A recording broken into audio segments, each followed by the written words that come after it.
Rory Hoffman here again, and for those of you who are harmonica players, you might notice that I was playing that all in first position, which is practically impossible to do on a regular diatonic harmonica, to play with all those bluesy bends and stuff like that in first position.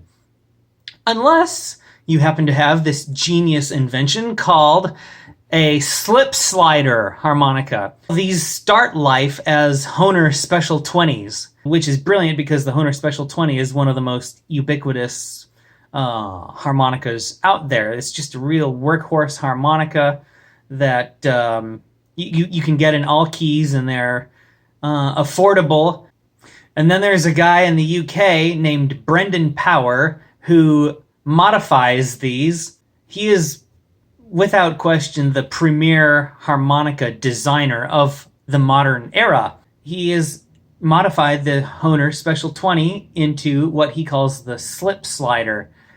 This harmonica is brilliant for many reasons, and I'll show you some of those reasons. First of all, it is held together with magnets. And so, you know, when you have a regular harmonica, it's held together with a bunch of tiny screws, and if you want to take it apart, it's a pain. If you need to tune the reeds or re-gap the reeds, or just for whatever reason you want to take apart your harmonica, this one, you just kind of start taking it apart. Bada bing, bada bing, bada bing, bada boom. There you go. Your harmonica is disassembled in 4 pieces. You know, it makes cleaning a lot easier when you're ready to put it back together. Bada bing. Put that on. Put this on. Put this back together. And your harmonica is back together. And it's just crazy that that is available. And you would think that might affect the airtightness of the harmonica, but it really doesn't. I mean, maybe under like machines you would be able to like measure that, but in terms of just playing it, you don't feel like you're sacrificing a lot of airtightness when you play this design.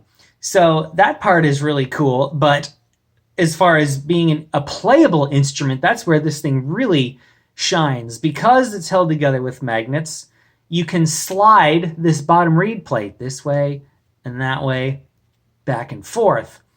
And what that does when you slide these back and forth is it changes the relationship of the reeds to each other, because you've got 2 reeds in each channel. You've got a blow reed and a draw reed. And so when you move this draw reed plate around, it changes what draw reed is in the same channel as the blow reed. And when you change the relationship of the reeds to each other, you change what notes are bendable. But if you want to play this like a regular Richter harmonica, just don't slide the reed plate. Just leave it in the center position. And it's just a regular harmonica that everybody is used to. But if you want some of those extra juicy bends and things that you get, then you slide it that way or slide it this way. You slide it to the right and you get a bunch of extra blow bends, and you slide it to the left and you get a bunch of extra drawbends. And so I'll show that to you right now. So on a regular harmonica, in order to play bluesy stuff, most of us usually play in what's called second position or cross harp position. So if you got a B flat harmonica, you play an F, because you've got all the juicy bends in the key of F. On a regular harp, if I want to play that same lick up an octave, you don't have any of those juicy bends, right? Those notes are not bendable. But I slide this over to the left,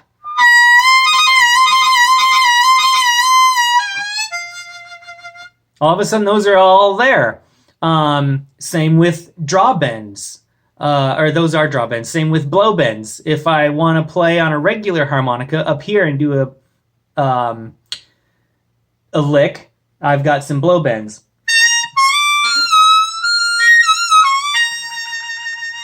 But if I want to play that down an octave, no juicy bends, unless I slide this to the right.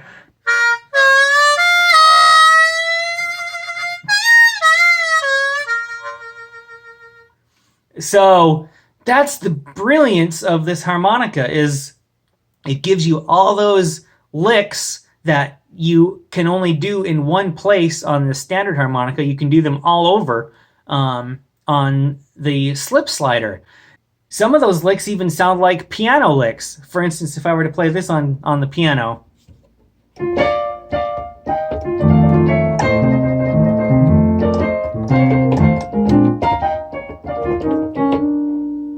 All of a sudden, that's all available on the SlipSlider.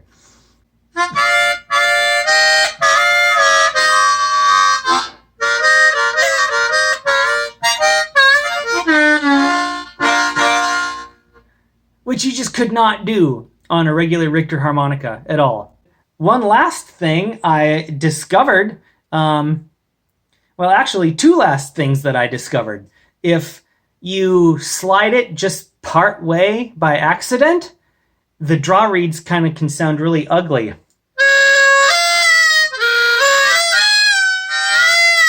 Right? It's just, ugly, and so you kind of got to make sure that you slide it all the way. However, what it does do is it raises the pitch of the draw reeds a little bit while it's trying to get to the new place. So if you just hit it, you get that little grace note. So you can actually even, you can turn a bug into a feature. That's kind of what I like to call it. The other thing that you can do is if you slide it just part way again, you can get it to where none of the draw reeds sound, because it's like right in between, the reeds are right in between the channel, so they don't sound. And what that does is it makes all the blow reeds act like as if it were a valved harmonica. So here's a description of that. Okay, so if I blow in right now, or suck in air, nothing, because I've got the slide right in between. But all my blow reeds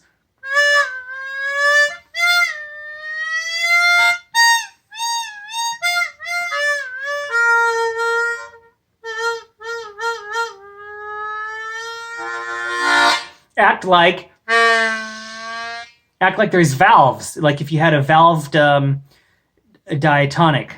And so that's just another thing that's possible on this harmonica. It's not a feature that I would use that much, but for those of you who play on valved diatonics, that sound, if you learn how to use the slide just right, actually is there. And so there's just a world of possibilities that live inside this thing. So that's the SlipSlider harmonica. And when you're done playing and you want to clean it, just take it apart into 4 pieces. Bada bing. There you go. It's done. It's just crazy. So there you go. There's the SlipSlider from Brendan Power. Brilliant design. And it's available in all 12 keys since it's made on a Special 20. You can get them in any key, unlike the Suzuki Sub 30 and the Hohner XB40 and other harmonicas that try to give you all of your drawbends and blowbends using extra reeds and stuff. They were only ever made in certain keys, but this is made in any key. So, okay, I really am done this time. There's just so much to say about these, and I love them. But that's it. So, thanks for watching, and like and subscribe, and I'll be back again with something or other at some point or other. All right, bye-bye.